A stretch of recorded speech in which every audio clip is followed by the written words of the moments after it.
Bueno, nadie sabe de dónde saca los números Menem, porque por otra parte, esos números que da se desmienten por los números que vamos a ver después, del propio oficialismo, o del propio Estado, si se quiere. Oscar, primero que nada, ¿cómo se define un pobre? Eso es lo que te iba a decir. A mí me parece que aquí se juega con distintas interpretaciones estadísticas. Si nosotros tomamos cualquiera de los números que hace el INDEC, sí, de las mediciones que construye el INDEC, uno podría decir, para quien no es un técnico, hoy un domingo a la noche que está escuchando esto, que pobre es aquella persona que no puede satisfacer sus necesidades básicas. O sea, digamos, esta sería la primera definición. Lo que pasa que en la Argentina esta cuestión viene muy complicada porque cuando Menem dice estas cosas, toma el índice más alto de julio del 89, porque hiperinflación, por ahí. De la hiperinflación, en el momento del cambio del gobierno, 200 y pico % de inflación por mes, porque hay dos categorías, que serían los pobres estructurales, que son los pobres de siempre, sí, y los empobrecidos. Entonces, Menem toma esta cifra y dice, había no sé cuánto. Claro, porque había gente que se había caído con la hiper, pero esta no era una situación definitiva. Y además, si uno toma los últimos datos, que seguro que es para lo que me has convocado, sí, del INDEC, los datos serios que construye el INDEC por la encuesta permanente de hogares, demuestra que lo que está diciendo Menem no es verdad, que el índice de pobreza ha aumentado. Léase como se lean las cifras, más allá que Caballo nos mande a los investigadores a lavar los platos después, la lectura de las cifras es muy clara. En la Argentina aumenta la pobreza. Y uno diría, ¿cuál es la causa por la que aumenta la pobreza? Porque está aumentando seriamente el desempleo, más allá de las cifras. Uno puede demostrar, y podemos hacerlo a lo largo del programa, que el desempleo está creciendo. Y entonces yo te diría, un poco en broma con esos separadores que vos ponés de frases viejas, deberías poner uno de Menem, cuando asumió su segundo mandato, su primera reelección, cuando dijo que iba a pulverizar el desempleo. O sea, uno podría preguntar cuáles son las políticas que el Estado ha instrumentado después de que hizo boom el 18.6 de desempleo en relación con los desempleados. ¿Querés ver y escuchar las cifras del propio oficialismo después de haber escuchado a Menem diciendo que bajó la pobreza, por favor? La proporción de hogares pobres subió el año pasado un 24%. El 17,6% de las familias de Capital Federal y Gran Buenos Aires está en esa condición, lo que representa 2 millones de personas. En octubre del año pasado había un 30% más de hogares indigentes, es decir, ni siquiera cubren una canasta básica de alimentos, que en igual mes de 1994. Solo en el área metropolitana hay 500.000 de individuos que viven en esta situación extrema. ¿Estas cifras aportan algún tipo de lectura nueva respecto de la pobreza en la Argentina? Digo porque quien las ve o quien las vive, como no, puede decir, sí, ya sé, aumentó la pobreza, pero ¿agregan algún elemento cualitativo nuevo, digamos? Y a mí me parece que sí. El dato que agregan es el siguiente. Supónete porque cuando uno dice porcentajes a veces la gente se confunde, pero cualquier cifra que tomemos de lo que es Buenos Aires y el conurbano bonaerense, nos daría alrededor de 12 millones de habitantes. 9 en el conurbano, 3 en la capital. Y si esa cifra dice que hay más de 2 millones de personas que están por debajo de cubrir sus necesidades básicas, pero hay 500.000 indigentes, o sea, que no pueden comer. Esta cifra es muy atroz, es como lo que pasaban antes en el bloque anterior, como las imágenes del ataque de Israel, ¿no? O sea, pensar que hay 500.000 personas que no comen es pensar que estamos produciendo con un efecto retardado una sociedad absolutamente dual. Y este es el tema de la pobreza. Sería interesante ubicar a la gente porque a veces no solo se confunden los porcentajes, sino que las cifras en frío no dicen demasiado. Pero 500.000 personas es como si todo Mar del Plata más 100.000 no comieran. Claro. O, si querés, creo que el otro día en tu programa de radio hacíamos esta broma, 2 millones de personas, que es la cifra que da, es como si uno sumara casi Córdoba y Rosario.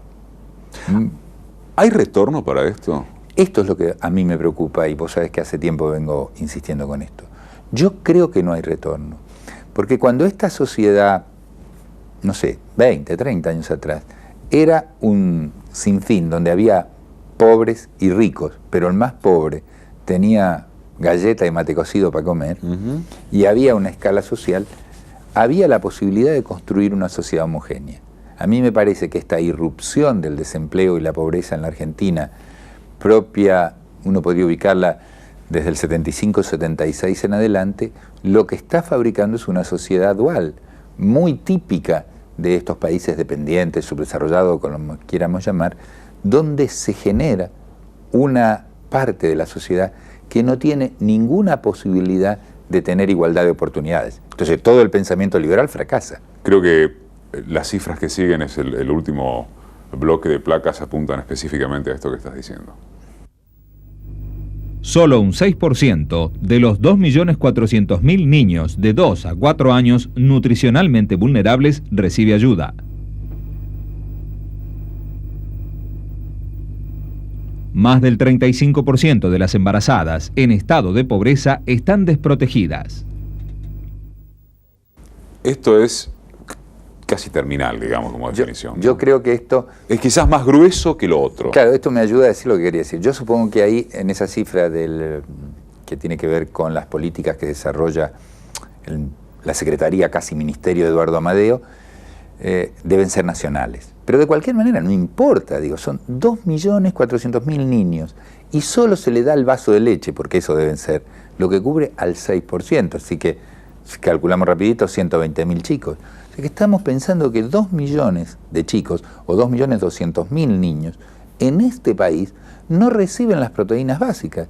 Y cualquier médico, cualquier nutricionista nos diría que si en esa edad no reciben, y además si le agregamos que tampoco las mujeres embarazadas, o sea, antes de nacer, tampoco tienen, estamos fabricando una cantidad enorme, más de 2 millones de compatriotas nuestros, que no tienen ninguna posibilidad de competir, de trabajar y competir en esta sociedad en términos de igualdad de oportunidades. Digo, esta es la gran trampa de lo que teóricamente uno define como el neoconservadorismo. Pero vos decías antes, esto demuestra que el neoconservadorismo, el neoliberalismo, fracasó. ¿Fracasó o esto es lo que necesita? Yo no digo que fracasó, yo lo que digo es que fracasa su ideología. Lo que ellos plantean de Huntington para acá es que si hay menos Estado y más competencia, hay libertad para todos. Lo que yo digo, por lo menos... Libertad de oportunidades para todos. Libertad con igualdad de oportunidades para todos. Yo digo, en estos países nuestros, si el Estado no interviene de alguna manera, esa libertad e igualdad es para muy pocos, no es para todos. Esto es lo que yo digo, fracasan ideológicamente. A lo mejor, y esta es una vieja discusión que vos y yo tenemos cada vez que nos encontramos, este es un objetivo buscado por la política, pero esto ya es un tema político a discutir. Yo lo que digo por lo menos es que su planteo ideológico ha fracasado, y esto, si uno mira en el mundo, es la razón por la cual hoy ese dial que tan fuertemente corrieron a la derecha a principios de los 80, Reagan, Thatcher, para quienes nos están escuchando, hoy lo están corriendo otra vez para el centro, porque se dan cuenta que esas sociedades no funcionan. El otro día... No funcionan como sociedades, quiero decir. Sí, este es el problema. El otro día en el programa de radio me decías algo que me parece muy atractivo para la gente. Algo así como que aquí no hay desempleados sino gente sin trabajo. ¿Cómo es esa historia? Claro, porque los que trabajamos en esto, muchas veces nos estamos muy tentados de comparar, para quienes nos están oyendo domingo a esta hora de la noche, un desempleado alemán y un trabajador de una villa miseria argentina. El primero, el alemán, tiene derecho a un beneficio, poco o mucho, pero un salario, un seguro de desempleo.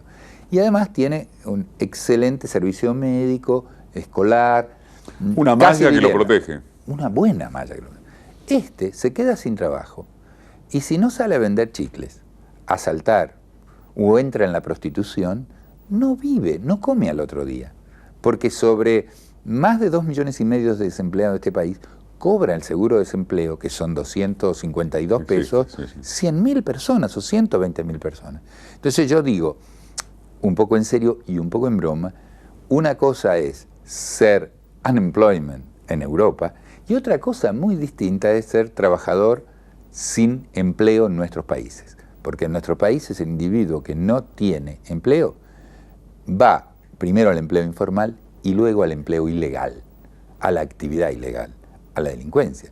Y este modelo, yo recuerdo algún programa tuyo que hiciste sobre Brasil, vos tenés mucha experiencia sobre esto, sería un buen ejemplo para poner. Hoy las favelas brasileñas tienen otra cultura de vivir y esa cultura está muy vinculada a la droga. ¿Por qué? Porque los pobres no tienen una escala de trabajo y entonces se genera otra cultura, la cultura de la ilegalidad, que en nuestros países empieza a vincularse muy rápidamente a la droga. Y a esto es donde yo apunto como peligrosidad en nuestras sociedades duales. Una parte de esa sociedad dual empieza a encontrar en esta ilegalidad del tráfico de la droga una manera de vivir. Entonces es una relación muy explosiva, pobreza, no empleo, droga.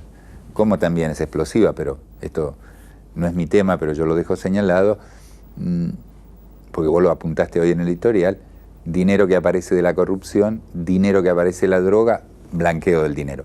Este es un circuito, pero me parece que por abajo hay otro circuito que sería como el espejo de este, que es no trabajo, ilegalidad, droga. Y esto es muy peligroso, me parece a mí, en los barrios marginales, llamémoslo favelas, villamiserias, sí, pueblos jóvenes, Gran Buenos Aires o en San el Pablo. nombre que querramos en toda América Latina. Gracias, Oscar. No, al contrario, gracias a vos. Oscar Moreno, politólogo, profesor de Ciencias Políticas de la UBA.